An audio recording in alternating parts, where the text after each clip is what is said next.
So I'll just talk to you now a little bit about what the Yorkshire Peat Partnership is doing with wool. So I'm Beth Thomas. I'm the Data and Evidence Manager at the Yorkshire Peat Partnership. So my team manages all of our research, our monitoring, our database, our remote sensing, and I also manage the engagement team as well. So if you're not familiar with the Yorkshire Peat Partnership, established in 2009 and one of the largest peat programmes. And we've got 24 staff, of which I realised the other day, 8 of them are in my team, and we're very much the team that support the restoration team. So, doing data and the evidence side of things. So working on use of wool in peatlands. But I think it's quite unusual for a peat partnership to have such a large data and evidence team. We work largely in the Yorkshire Dales and North York Moors National Park and the Nidderdale National Landscape across the north of Yorkshire, but we do work wider across Yorkshire and occasionally foray across the borders to work with partners. Done lots of peat restoration over the years, some of the figures here. Of course, that's a lot of, usual stone dam, timber dams, sediment traps, your peat dams, reprofiling, all of that sort of work. But we also do, of course, use the coir logs in our peat restoration. Geotextiles and geojute we use on sloping bare peat areas. And alongside that, we have heather bales that we will use for blocking. And this is coir geojute that has been used here. And the reason I'm showing you these is these are some of the things that we were thinking about. How can we use other materials in these products? Is it possible to use wool in these products? And certainly we were getting a lot of pressure from, both local regulators who were like, can you use this? Farmers are asking whether this is something that can be used on a peatland, and also from the landowners themselves, because they've heard about maybe wool could be used in their peat restoration, and could we use it with some of these products instead of coir or geojute. So we have done various bits. We've not done any large major trials. We've done small bits of trialing wool. So the geotextile you can see in the image here is a wool felt geotextile type thing. This particular one wasn't overly successful. I think you can see some of the reasons that it may not have been successful with how it's been used there. It's probably been put the wrong way around if you were to use a geotextile on bare peat. It has been used on a bit of erosion caused by tracking up onto the site in this occasion. And the challenge we found here is that the wool, depending on how it's been processed, is often quite hydrophobic. It doesn't stick to the peat. And so with this particular trackway, it just allowed the water to continue running down underneath it. So we took that off and haven't used that on that site again. And then we have, these are obviously wool logs alongside coir logs that we've used on a couple of different sites now. That was when they were put in, I think. And here we have the images of those same wool logs about 2 to 3 years later on that same site. So these are Ruth Lindsay's felted logs. So that's the Dales wool solutions, I think. So they've got a felt outer, and then they're completely full with scoured wool, so cleaned wool on the inside. And we found over time that they don't last as long as a coir log. So it is the case that wool, because of the ratio of the carbon and nitrogen in it, will break down faster than coir. It does compost quicker, so it loses that mass in quite a short time. We've not lost any of the logs. They haven't disappeared entirely, so they are still on the sites after 3 years, and they are still doing a job. You can see that they are managing to, the vegetation is growing around them, that they are succeeding. But you do have in the second image an idea of the vegetation doesn't grow quite as well around those wool logs as it does the coir logs that were put in at the same time. And then we have on another site where we've also put the felted wool logs. So again, Ruth's logs, but these ones had a slightly thinner felt. So we asked her to make something thinner that might allow the water into the wool log a bit easier. One of the challenges we've had with all our wool logs, and I think quite a few partners have had this challenge, is that crows and ravens, I assume, think they are dead sheep. So they go and they're picking at them. And when you have a thinner felt, it's easier for them to pick at them and pull out the wool. So you end up with wool scattered. And when you have them next to coir, so myself and the colleagues that went up onto this site just last week were looking at them and saying, if you just had the wool, you'd think it was doing a job, and it is doing a job. But when you put it beside the coir, it's doing less of a job than the coir. It's not able to environmentally meet or physically meet the same parameters as the coir. It doesn't stop the water quite the same way, which you can see in that image where the wool's been pulled out. The water is going underneath that wool, whereas if a piece of coir was in that place, the coir would have actually stopped the water from travelling underneath that. But yeah, it was doing a job on that site, but does have challenges environmentally. And as Michelle highlighted, we're not sure what chemicals are being released when it's decomposing on that landscape, or what chemicals might be in there from the pesticides applied to the sheep. We've also got a product called PeatFix. So PeatFix is a hydroseeding method that we've adapted for bare peat restoration, particularly sloping bare peat. And it's a product that has a tackifier in it, so a glue, so it'll stick to the bare peat. It then has a base material, and then it also has seed in it. So it's basically replacing a mulch or a brash that you might put on bare peat, but it sticks so that it doesn't obviously blow away where you've got windy sites. In the image you've got here with the drain pipe at the bottom, that's our trial site, and that particular trial plot was a wool-based mulch. So it had the seed in it, had the tackifier, and it largely was wool-based. And that worked very well. It competed equally alongside the straw and paper-based plots that we had on that site. In the image where you've got the full hag and the very green-looking PeatFix, so when you first put it out, it has a dye in it, which quite quickly disappears, but that allows you to see where you've actually applied the PeatFix material. And when we were applying on this site, we applied it dry, so by hand, because a lot of our sites are quite remote. We can't get bowsers in to spray a hydroseeding method. And when we were exploring this option with the contractor, we couldn't use wool because the wool fibres have a habit of connecting with one another and clumping up in a mulch system. So he was like, I can't mix you any wool into that. So that is in fact just completely grass based. But it is possible to use wool in a mulch system. It just has to be hydroseeded. So that's a couple of the ways that we have trialled using wool thus far.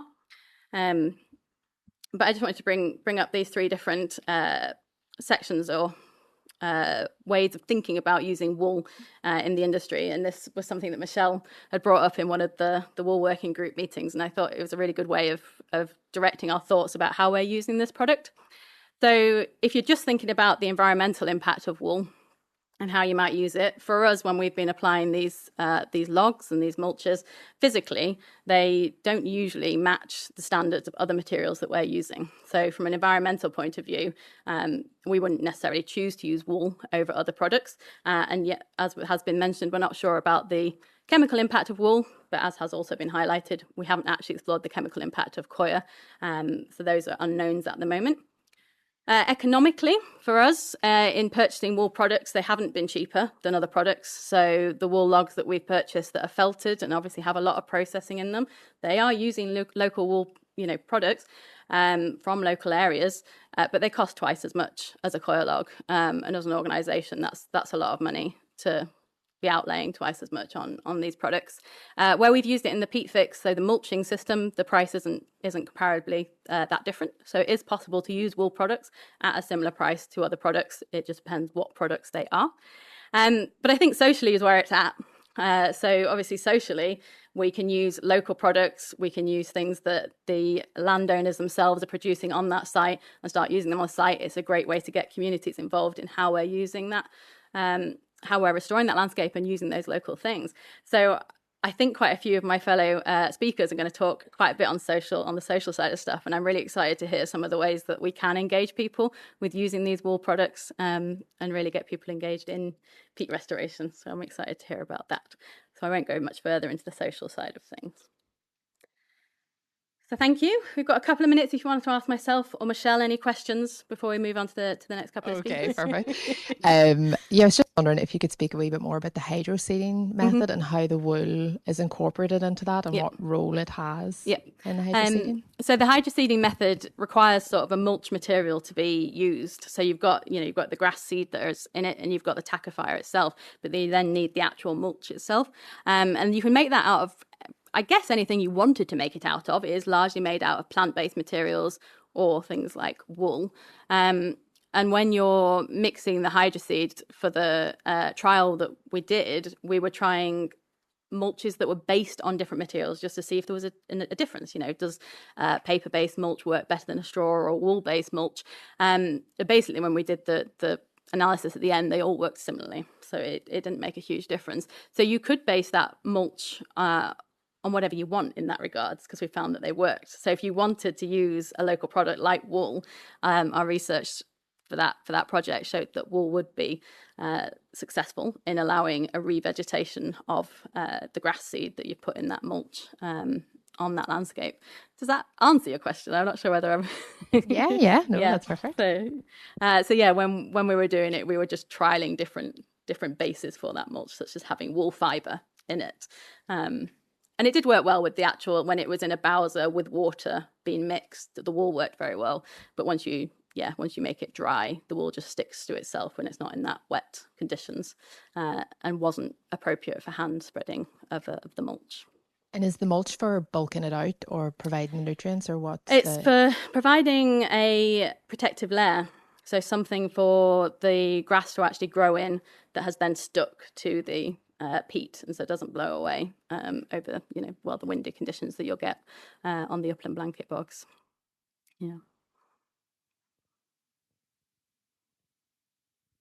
This isn't really a sheep question, but the pressures that have caused the degradation of the peatland, obviously the work has been done.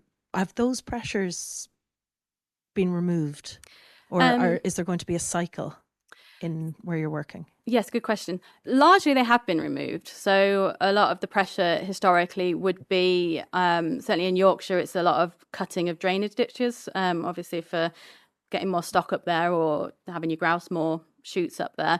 And of course, as we do the restoration, we're blocking that drainage. So that certainly has tackled those issues. The issues that we then have sort of on top of that are overgrazing or burning. And largely overgrazing is being decreased. It's unusual to have a site where they're not getting some incentive to have less stock on through their countryside stewardship, but there are sites where grazing is too high. And then the grouse shoots, obviously historically they've been allowed to burn these areas, so that again can, depending on where they are burning, cause damage to the peatland. And they're the three main pressures that we have in Yorkshire on our peatlands. So the first thing we tackle is the drainage, and certainly by tackling the drainage, we are causing the habitat change and the improvement in that peatland. Yeah.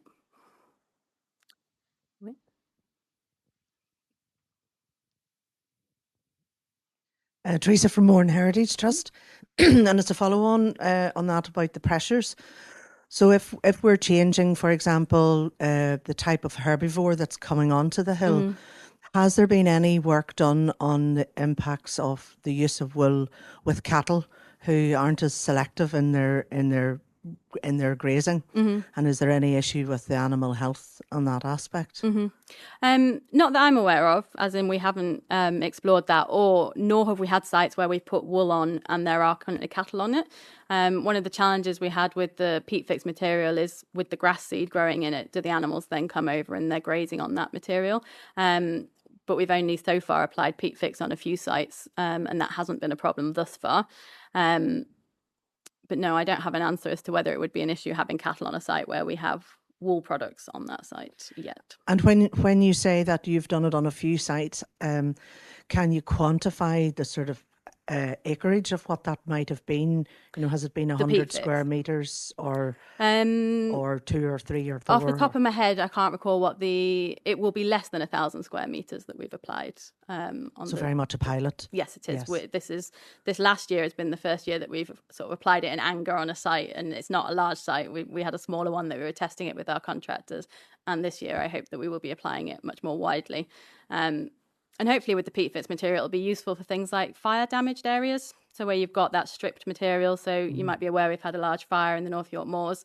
I'm hopeful that peat fix might be something that we can apply. And then, the question is, what do we put in that peat fix mix, and can we use local products for that?